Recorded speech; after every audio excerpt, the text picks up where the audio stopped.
Hello दोस्तों, exam preparation के YouTube channel पर मैं प्रियंका एक बार फिर से आप सभी का स्वागत करती हूं। तो आज यूपीपीएससी की सब्जेक्ट वाइज जो क्वेश्चन सीरीज़ चल रही है प्रीवियस ईयर क्वेश्चन की, उसमें हम लोग हिस्ट्री के क्वेश्चन सॉल्व करेंगे। जिन्होंने भी इससे पहले विजिट नहीं किया इस चैनल पर, उनकी जानकारी के लिए बता दूं कि इस चैनल पर डेली रात को 9 बजे प्रीवियस ईयर क्वेश्चन की सीरीज़ आती है आर एग्ज़ाम के लिए, और प्लेलिस्ट भी बनी हुई है। तो चैनल पर आप विजिट करेंगे तो आपको एक प्रीवियस ईयर क्वेश्चन की और दूसरी डे वाइज सीरीज़ की प्लेलिस्ट मिल जाएगी। आपको दोनों फॉलो करनी है। ये डे वाइज सीरीज़ यूपीपीएससी के सभी एग्ज़ाम के लिए इम्पॉर्टेंट है।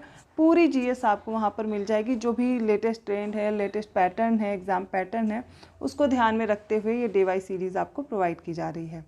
तो अपनी प्रिपरेशन बेहतर करते रहिए, चैनल से जुड़े रहिए। और चलिए आज के क्वेश्चन को स्टार्ट करते हैं।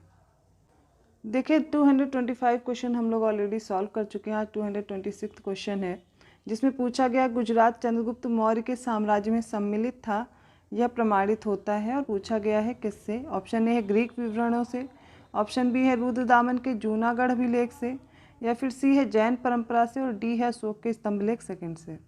इसका सही उत्तर हो जाएगा ऑप्शन बी। रुद्रदामन के जूनागढ़ शिला अभिलेख से पता चलता है कि चंद्रगुप्त मौर्य के साम्राज्य में गुजरात भी था। इसे गिरनार का अभिलेख भी बोलते हैं। ठीक है, याद रखिएगा। अगला प्रश्न है, निम्नलिखित में से कौन एक अशोक का अभिलेख इस परंपरा की पुष्टि करता है कि गौतम बुद्ध का जन्म लुम्बिनी में हुआ था? ऑप्शन ए है बसाड़ स्तंभ अभिलेख, बी है निगाली सागर स्तंभ अभिलेख, सी है रामपुरवा स्तंभ अभिलेख, और डी है रुम्मेनदेई स्तंभ अभिलेख। देखिए पिछले जो भी पेपर हो रहे हैं उनसे पता चलता है कि अशोक के जितने भी शिलालेख हैं, ठीक है, उनसे प्रश्न पूछे जाते हैं। तो जो मेजर स्तंभ लेख हैं उनको ज़रूर प्रिपेयर करके रखिए, क्योंकि वहाँ से प्रश्न आने की संभावना है। ऑप्शन डी यहाँ पर राइट हो जाएगा, रुम्मेनदेई स्तंभ अभिलेख। स्थापना की गई थी। ए है बहलोल लोदी द्वारा, बी है फिरोज तुगलक द्वारा, सी है खिज़्र खान द्वारा, या फिर डी है सिकंदर लोदी के द्वारा। तो याद रखिए आगरा नगर की स्थापना की थी सिकंदर लोदी ने, और आगरा के किले का निर्माण कराया था अकबर ने। अगला प्रश्न है, अब्दुल रज़्ज़ाक विजयनगर आया था, किसके राज्यकाल में आया था, ये पूछा गया है। तो देवराय फर्स्ट के राज्यकाल में, देवराय सेकंड के राज्यकाल में, कृष्णदेव राय के राज्यकाल में, या फिर वीर विजय के राज्यकाल में।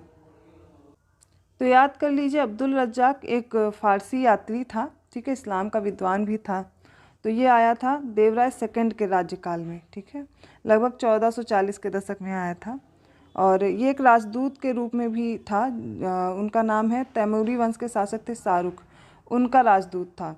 तो देवराय सेकंड जो कि विजयनगर साम्राज्य था उस समय, उसके शासक थे, और इनके समय पर ये अब्दुल रज़्ज़ाक विजयनगर आता है। अगला प्रश्न है, एक डच पर्यटक जिसने जहांगीर के शासनकाल का मूल्यवान विवरण दिया है वह था? ए है फ्रांसिस्को पेलसर्ट, बी है हॉकिंस, सी है निकोलाओ मनुशी, डी है पीटर मुंडी। तो ये डच पर्यटक था फ्रांसिस्को पेलसर्ट। इसने क्या किया था?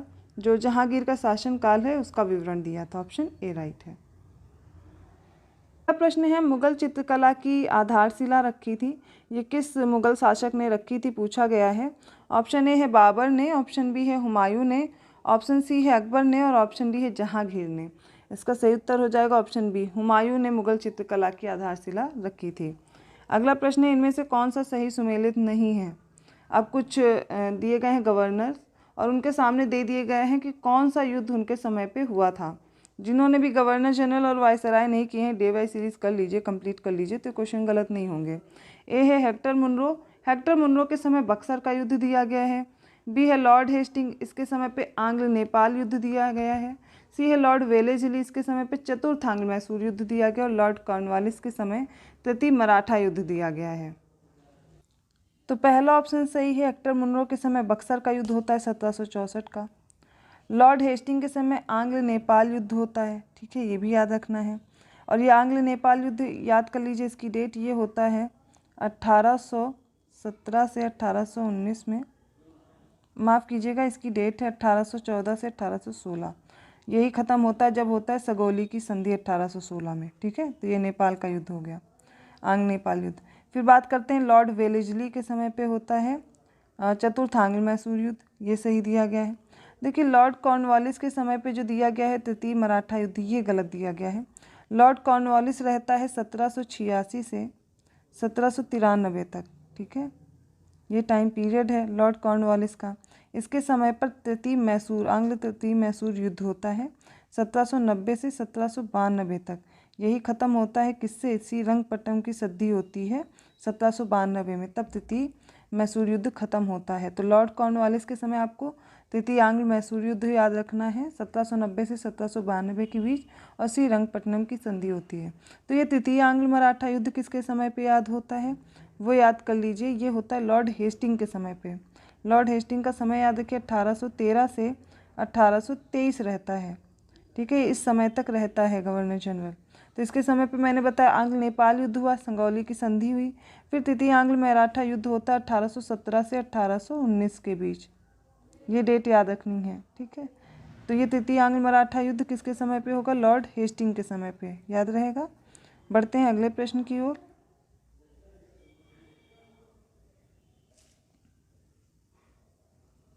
अगला प्रश्न है बाबा रामचंद्र ने किसानों को संगठित किया था। ए है अवध में, बी है बिहार में, सी है आंध्र में, या डी है बंगाल में।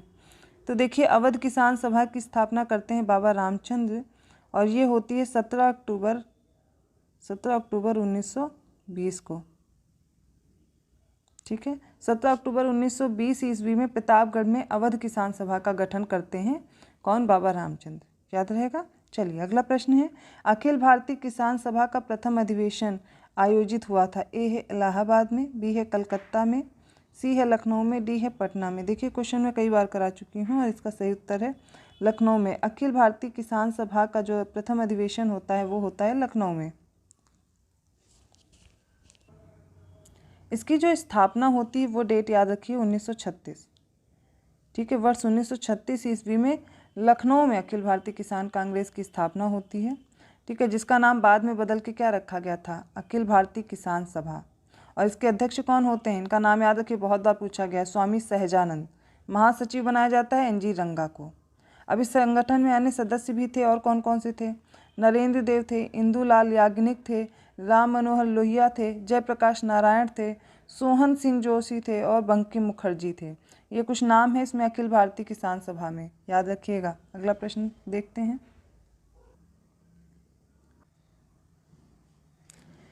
अगला प्रश्न है निम्नलिखित में से किसने महाराष्ट्र में प्रार्थना समाज की स्थापना की थी? ए है आत्माराम पांडुरंग ने, बी है ज्योतिबा फूले ने, सी है एम जी चंद्रवरकर ने, और डी है एम जी रानाडे ने। इसका सही उत्तर है ऑप्शन ए, आत्माराम पांडुरंग ने प्रार्थना समाज की स्थापना की थी। देखिए इसकी स्थापना बम्बई में होती है 1867 में। कब होती है? 1867 में। अब इसके संस्थापक में सबसे पहले तो आपको याद रखना आत्माराम पांडुरंग थे, इनके साथ साथ और कौन लोग थे उनको भी याद रखिए। महादेव गोविंद रानाडे भी थे इनके साथ में, रामकृष्ण गोपाल भी थे, ठीक है। रामकृष्ण गोपाल भंडारकर इनका नाम था पूरा। ये बॉम्बे विश्वविद्यालय के कुलपति के रूप में कार्य करते थे, ठीक है। तो ये भी थे इनके साथ में। ऑप्शन कौन सा? ए सही होगा, 1867 बम्बई में प्रार्थना समाज आत्माराम पांडुरंग द्वारा।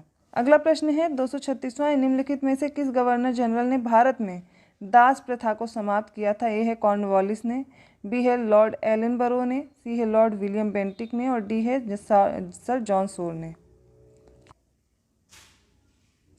तो इसका सही उत्तर है, देख लीजिए, बी है लॉर्ड एलनबरो।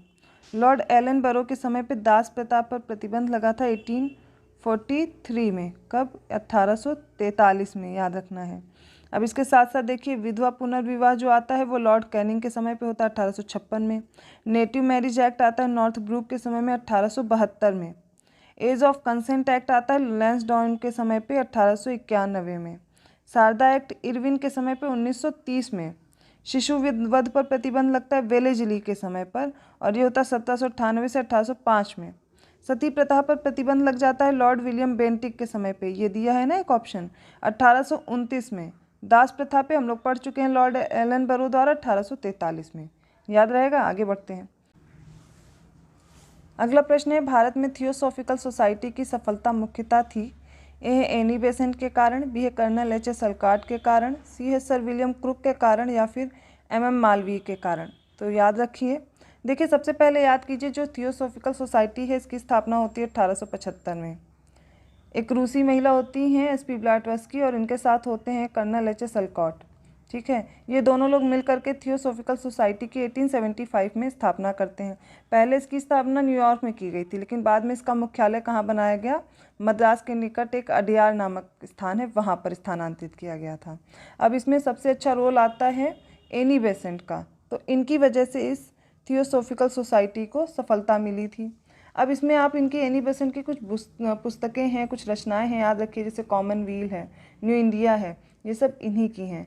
ठीक है। इन्होंने एक और पुस्तक लिखी थी, wake up India, a plea for social reform. ठीक है, ये एनी बेसेंट के द्वारा है। दलितों के लिए, पुनर्विवाह, विधवा पुनर्विवाह, इन सब के लिए इन्होंने बहुत अच्छा काम किया था। तो 237 क्वेश्चन का ए ऑप्शन सही होगा।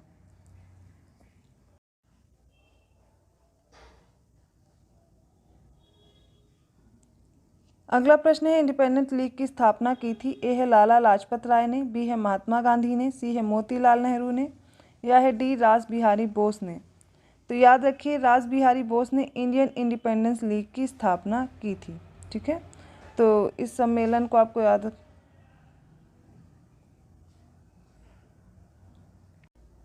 अगला प्रश्न है, इंडिपेंडेंट लीग की स्थापना की थी? ए लाला लाजपत राय ने, बी है महात्मा गांधी ने, सी है मोतीलाल नेहरू ने, या डी है रास बिहारी बोस ने? तो इंडियन इंडिपेंडेंट लीग की आप देख लीजिए, स्थापना की रास बिहारी बोस ने। ऑप्शन डी करेक्ट होगा। अगला प्रश्न है, भारतीय राष्ट्रीय आंदोलन से संबंधित निम्नलिखित घटनाओं को कालक्रमानुसार लगाना है और उस तरह से ऑप्शन देना है। तो ए है रॉलेट अधिनियम 1919, रॉलेट सत्याग्रह 1919, भारतीय राष्ट्रीय कांग्रेस का अमृतसर अधिवेशन और जलियांवाला बाग हत्याकांड 1919। तो सारी घटनाएं 1919 की ही हैं और क्रम से बताना है कि कौन सा सबसे पहले हुआ और कौन सा सबसे बाद में। तो देखिए, यहाँ पर सबसे पहले होते हैं रॉलेट अधिनियम आता है 1919 का, फिर रॉलेट सत्याग्रह होता है इसके खिलाफ, फिर देखिए जब यहाँ पर सभी लोग इकट्ठा होते हैं जलियांवाला बाग में, वहाँ पर हत्याकांड होता है 13 अप्रैल 1919, डेट याद रखनी है। और इसके बाद आपको याद रखना है, सबसे लास्ट में होता है भारतीय राष्ट्रीय कांग्रेस का अमृतसर अधिवेशन। तो 1 2 4 3 ऑप्शन बी राइट होगा यहाँ पर। तो अगला प्रश्न है, भारतीय राष्ट्रीय आंदोलन से संबंधित निम्नलिखित घटनाओं को कालक्रमानुसार व्यवस्थित करना है और सही उत्तर बताना है। महात्मा गांधी की दांडी यात्रा, पूना समझौता, सांप्रदायिक निर्णय और गांधी इरविन समझौता। मुझे लगता है मैंने इतनी बार ये प्रश्न सॉल्व करा दिया कि अब सबको खुद ही रट गया होगा। चलिए फिर भी बता देती हूँ। सबसे पहले बात करते हैं महात्मा गांधी की दांडी यात्रा की। तो इसकी डेट याद रखिए, 6 अप्रैल 1930। तो 6 अप्रैल 1930 हो गया। ठीक है, जिन्हें भी नहीं याद है उनके लिए मैं बता दे रही हूँ। फिर अब इसके बाद हमें देखना है पूना समझौता। तो पूना समझौता है 24 सितंबर 1932। एक मिनट में क्लियर लिख देती हूँ, शायद बहुत लोग को क्लियर नहीं लिख रहा होगा। तो महात्मा गांधी की दांडी यात्रा 6 अप्रैल 1930। तो 6 अप्रैल 1930 मैंने लिखा है। ठीक है, अब इसके बाद मैंने बोला पूना समझौता। पूना समझौता होता है 24 सितंबर, इसकी डेट है 1932। ठीक है, याद रहेगी। इसके बाद दिया गया है सांप्रदायिक निर्णय। सांप्रदायिक निर्णय याद रखिए, इसकी डेट है 31 अगस्त 1932, सांप्रदायिक निर्णय। ठीक है, गांधी इरविन समझौता याद रखिए, ये कब हुआ? तो इसकी डेट है, लिखिए सब लोग, 5 मार्च 1931। ठीक है, अब इसमें से बताना है सबसे पहले कौन हुआ। तो सबसे पहले याद रखिए महात्मा गांधी की दांडी यात्रा होती है कब? 6 अप्रैल 1930 को। कब? 6 अप्रैल 1930 को। जिसने भी नहीं याद किया आज रट लेंगे, अगली बार से मैं इस क्वेश्चन का उत्तर नहीं दूंगी। तो 6 अप्रैल 1930 को महात्मा गांधी की दांडी यात्रा होती है। अब इसके बाद देखिए फिर होता है ये गांधी इरविन समझौता 5 मार्च 1931 को। 5 मार्च 1931 को गांधी इरविन समझौता होगा। इसके बाद अब याद रखिए, इसके बाद होता है सांप्रदायिक निर्णय 31 अगस्त 1932 को। कब? 31 अगस्त 1932 को। और इसके बाद पुनः समझौता होता है 24 सितंबर 1932 को। ऑप्शन ए राइट है। ठीक है, अब यहाँ पर जिसको भी डेट नहीं याद है आज ही याद कर लीजिए। अब इस क्वेश्चन को बार बार आपको प्रॉब्लम ना करने दीजिए। ठीक है, अगला प्रश्न है, निम्नलिखित में से किसने रविन्द्रनाथ टैगोर को महान प्रहरी कहा था? ए है मौलाना अबुल कलाम आज़ाद ने, बी है महात्मा गांधी ने, सी है डॉक्टर राजेंद्र प्रसाद ने, डी है सुभाष चंद्र बोस ने। ऑप्शन बी राइट होगा, महात्मा गांधी ने रविन्द्रनाथ टैगोर को महान प्रहरी कहा था। अगला प्रश्न है, हिंदुस्तान रिपब्लिकन संगठन की स्थापना की गई थी इलाहाबाद में, कानपुर में, लखनऊ में या फिर नई दिल्ली में? तो देखिए, हिंदुस्तान रिपब्लिकन एसोसिएशन की स्थापना होती कानपुर में। कब? 1924 में। डेट भी बता रही हूँ। इसको HRA बोलते हैं, हिंदुस्तान रिपब्लिकन एसोसिएशन या फिर आर्मी था। 1924 अक्टूबर 1924 में कानपुर में इसकी स्थापना होती है और स्थापना करते हैं राम प्रसाद बिस्मिल, जोगेंद्र चंद्र चटर्जी और सचिन सान्याल ने। ठीक है, इन्होंने मिलकर के की थी। बाद में चंद्रशेखर के नेतृत्व में हिंदुस्तान रिपब्लिकन एसोसिएशन का नाम हिंदुस्तान सोशलिस्ट रिपब्लिकन एसोसिएशन हो जाता है, HSRA। ठीक है, ये कहाँ पे बदला गया? दिल्ली में, फिरोज शाह कोटला में।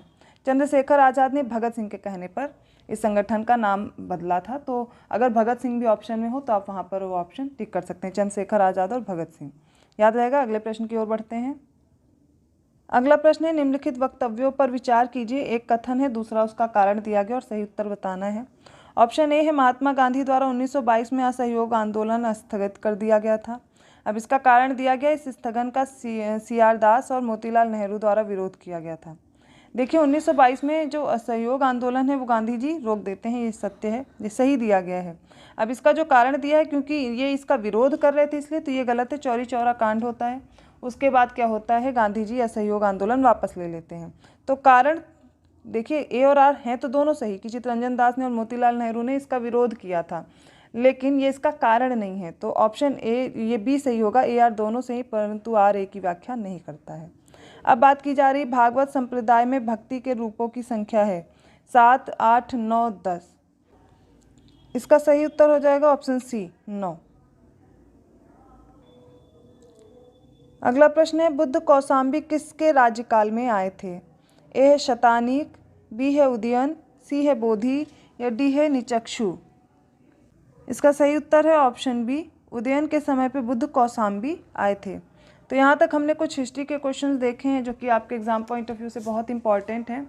मे भी इनमें से जो क्वेश्चन कालक्रमानुसार आपने लगाए हैं, ऐसे क्वेश्चंस में पूछे जाने की संभावना है कि क्वेश्चन स्टेटमेंट से ही क्वेश्चन बन जाता है कभी कभी, और क्वेश्चन ही स्टेटमेंट बन जाता है। तो ध्यान रखिए, ऐसे प्रश्नों को हल करते रहिए, एग्जाम के लिए बहुत ही इंपॉर्टेंट है। डेट जो मैंने बताई है कोशिश कीजिएगा याद रखिएगा। तो मिलते हैं ऐसे ही और क्वेश्चन के साथ अगली क्लास में। वीडियो को लाइक करना मत भूलिए, चैनल को सब्सक्राइब ज़रूर कर दीजिए। अदर वीडियोस के नोटिफिकेशन के लिए आपको बेल आइकन प्रेस करना है। तो मिलते हैं अगली क्लास में। धन्यवाद।